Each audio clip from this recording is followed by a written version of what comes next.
Hello, friends. This is Dave Hurwitz, Executive Editor at ClassicsToday.com, here with the Haydn Symphony Crusade. And now we're up to Symphony number 46, an amazing piece of music. I mean, a really amazing piece of music, which has been somewhat prejudiced by the fact that it comes after another amazing piece of music, Symphony number 45, the Farewell Symphony. But these two symphonies really are something of a pair. They're both highly experimental works. They're both funny works, although some people think that the Farewell, because of its incredibly intense opening movement and anguished minor keys, cannot also be funny. But it is, because what could be funnier than the finale, which is a bifurcated movement, quick followed by slow, in which everybody slowly leaves, does a little solo and runs away. It's a joke. And so what began with in high dudgeon, if not tragedy, ends in humor. Well, number 46 also is prejudiced by the fact that it is not as anguished and intense as number 45. It is in B major. But B major is a very odd key as well for the period. Most things that were in B land sort of were, they would do B flat, basically. B major is quite unusual because in German, B is actually represented by the letter H. And the reason it's represented by the letter H is because the letter B was reserved for B flat. B flat was the note that was used as a substitute for B natural, because B natural, when you went up on the circle of fifths and you hit an F and a B, going up on the white notes of the scale, you would get a horrible, awful dissonance, the tritone, the devil in music. Hence, during the medieval period, the note B was frowned upon. And ever since then, it's been kind of rare. So for Haydn to write a symphony in F sharp minor, which was unheard of in the day, and then follow it up by a symphony in B, tells us that something interesting is afoot. And so it is. There are two principles that underlie Symphony number 46. One of them is constant development. You don't know where it's going, and you have no idea what's going to happen next.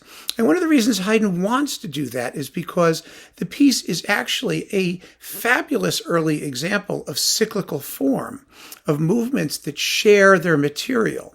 But they do it in a way which is, of course, completely unique to Haydn, and unlike any other piece of music in the universe.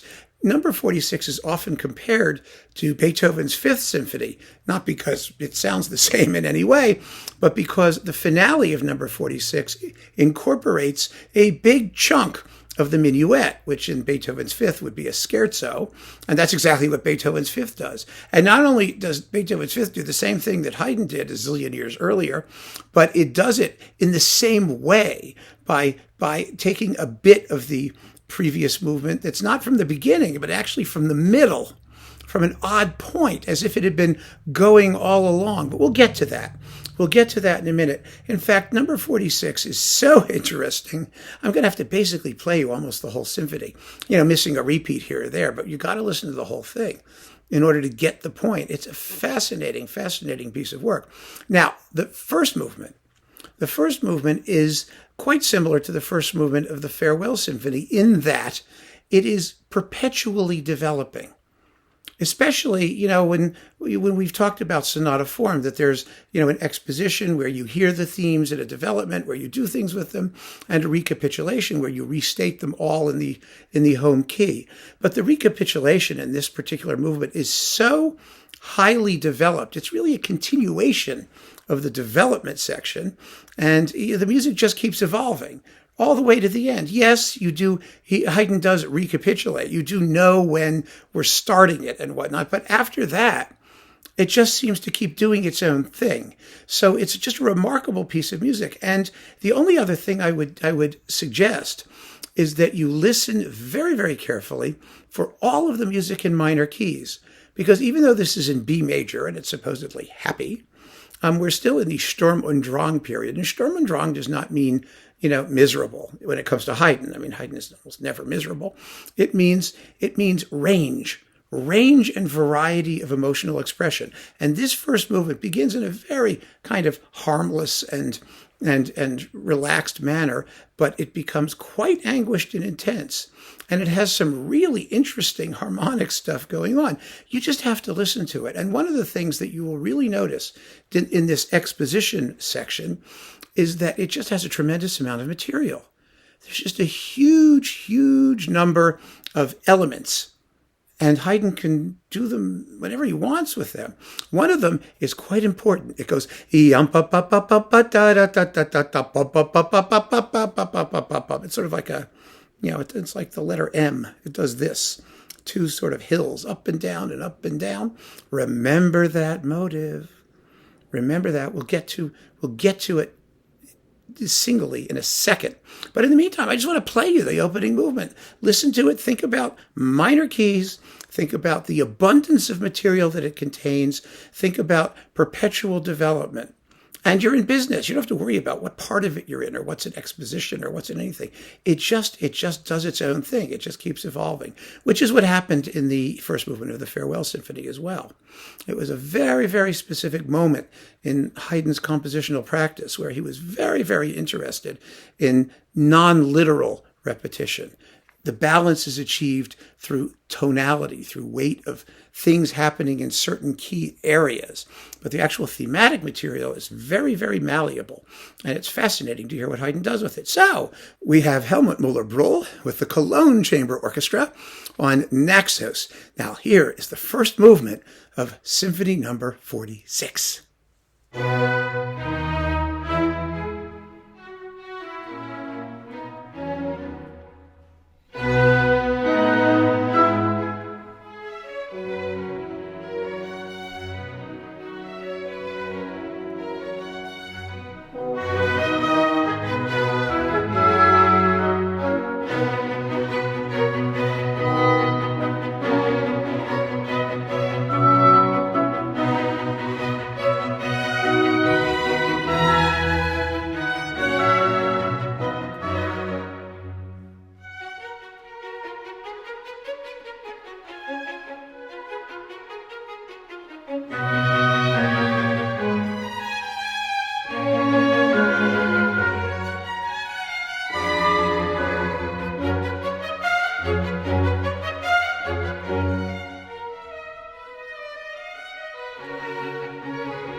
Did you hear the way it just keeps creating new shades of meaning with the original material? And you're never quite sure what's going to pop up next or why. And that is something that we should really keep in mind as we get to the slow movement. Now, the slow movement is a Siciliano. It's in this rhythm. Bum, bum, bum, bum, bum, bum, bum. That's a Siciliano. And it's a lovely movement, but it's a broken Siciliano. In other words, it keeps getting interrupted by non-Siciliano things, and particularly it gets interrupted by that idea from the first movement.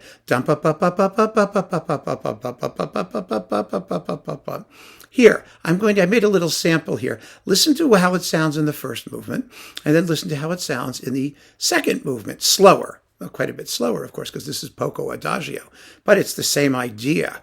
And that idea, in one form or another, permeates this movement. I'm playing you the most fully developed version when it actually morphs into what we heard in the first movement. But if you listen to the whole movement, which I'm going to play you, you'll see it's dum ba dum ba dum dum bum bum bum bum bum bum bum bum bum bum bum. But it keeps trying to get back to its Siciliano rhythm. But that little idea from the first movement keeps poking at it. And it's fascinating to hear the contrast between these two ideas. So let me just play you this example. First movement, little pause, and a little bit of the second movement that has the same thematic motive.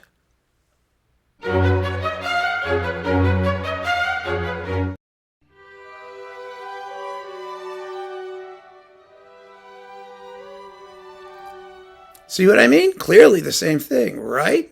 But more than that, this movement has its own emotional quality, which is really fascinating. It's in a minor key, so it's already a little darker than what we heard in the first movement. It takes, its emotional qualities from the anguished minor key music that was, the first movement was full of it in various spots. But this is a quiet, slithery is the word. It's creepy. It's a little spooky, a little sinister. It's wonderful. Absolutely wonderful. And the writing for the woodwinds is particularly beautiful, the way Haydn touches them in to emphasize the melody. So I'm going to play you the whole movement. And the reason I'm going to play the whole movement is because Haydn has taken great pains in this sonata movement to make sure that the repeats are written in. In other words, it doesn't just stop and then go back and repeat something. You don't know that it's going to repeat something because the repeat is written into the actual movement of the music. So at the end of the exposition will go ba-dum, and one of two things can happen. Either you're going to be back at the beginning or you're going to be moving forward into the development and recapitulation. And you don't know which it's going to be. So you've got to hear this with that in mind, with the idea of unexpected development, just like in the first movement, and then the sharing of this motivic material. Here is the slithery, spooky poco adagio.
I love that movement.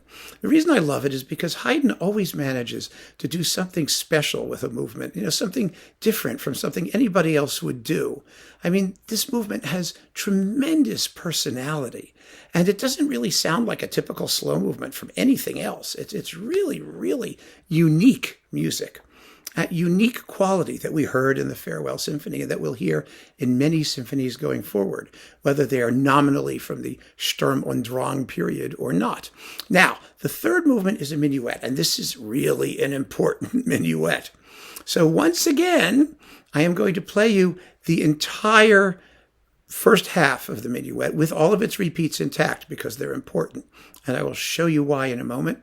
And also the trio section, the middle section, because the middle section returns very much, although not with the same melody, but with the same mood and similar gestures to the previous movement, to the slow movement. It has that slithery, spooky, somewhat, anxious quality, although at a very low dynamic level. And you'll hear it immediately. You'll think you've landed back in the slow movement, but we haven't, of course. It's different music, but the mood is the same, and the tonality is similar. The use of minor key and all that is similar. So listen to first the minuet with both sections, and then the trio with both sections. I'm not going to play the final return of the minuet because you know what it sounds like. So here it is.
Nifty, really nifty. Now, the reason I played you the first part of the minuet with the repeats is because it is only then that we hear what Haydn actually does in the finale. In the finale, what happens is the minuet comes back in the middle of it, but not to the beginning of the minuet, and not really to the middle of the minuet. What comes back is the middle of the second half of the minuet, and then it goes to the end, and then it repeats, just like we heard it. That's why I played that for you, so you could hear how it does that. Because that's what's going to happen in the finale, although it will end a little bit differently. So we'll talk about the finale when we get there. But here's a little excerpt of the piece of the minuet that Haydn is going to insert into his finale.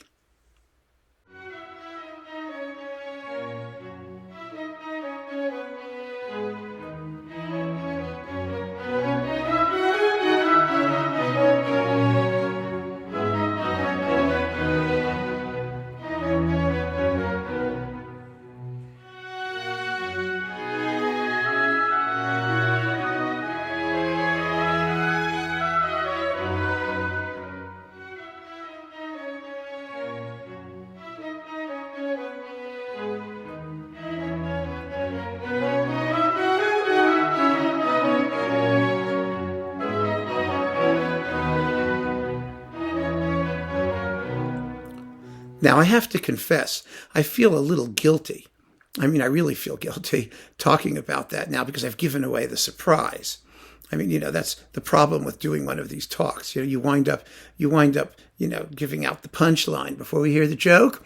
And the finale is marked presto e scherzando, very fast and joking. And this finale is so much the most important movement in the symphony. This is a finale symphony. It's one where the weight of the argument, as with Beethoven's Fifth, is thrust into the finale by virtue of the fact that it quotes extensively from the previous movement, but also because it so marvelously encapsulates everything that has been going on up to this point. And what has been going on? What has been going on is we're never really sure where we are, at least as far as the first two movements are concerned. And this finale is all about that. This finale is about confusion. It's all based on a tiny little motive, tiny little da da da da da da da da da da, whatever it is. It doesn't make any difference. But it has pauses in odd places, and after those pauses, it may go back, it may go forward, it may try to do something else, then it stops. It seems completely discombobulated. It's confusion in music, funny confusion. It's delightful. It's adorable. It's chasing its tail around and getting nowhere.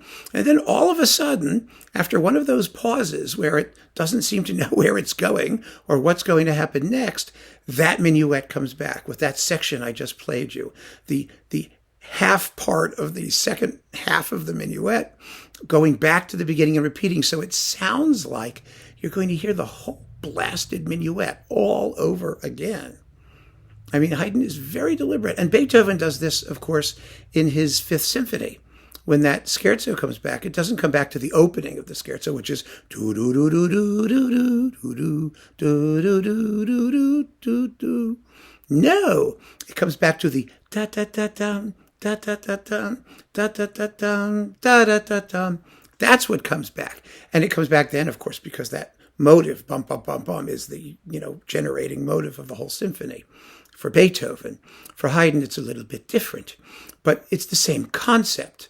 And what's so marvelous about this isn't just that he brings back the minuet, it's what happens after. What is the movement supposed to do after that? It's just delicious. It's so graphic and expressive. It scratches its little head and says, oh my, what was that? Now what do I do? It makes this sort of like, oh, wow, what next? And then the horns come in with a really low note. And it plays the final theme straight through once and says, the hell with it. Bum, bum. The end. The two concluding chords.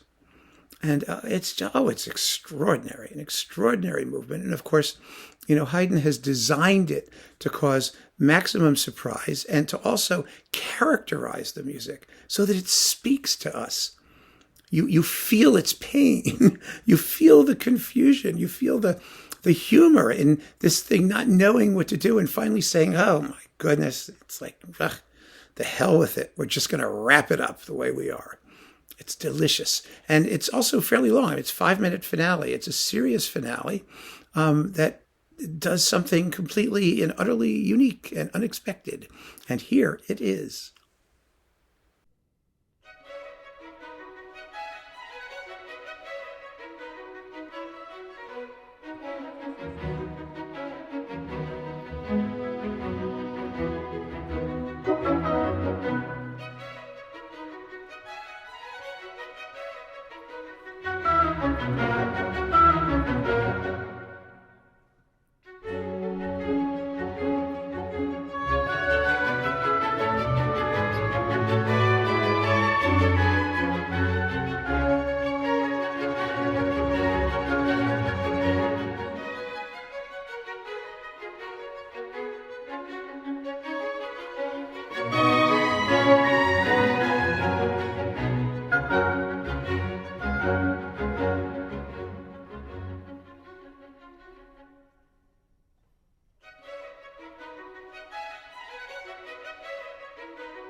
Amazing, huh?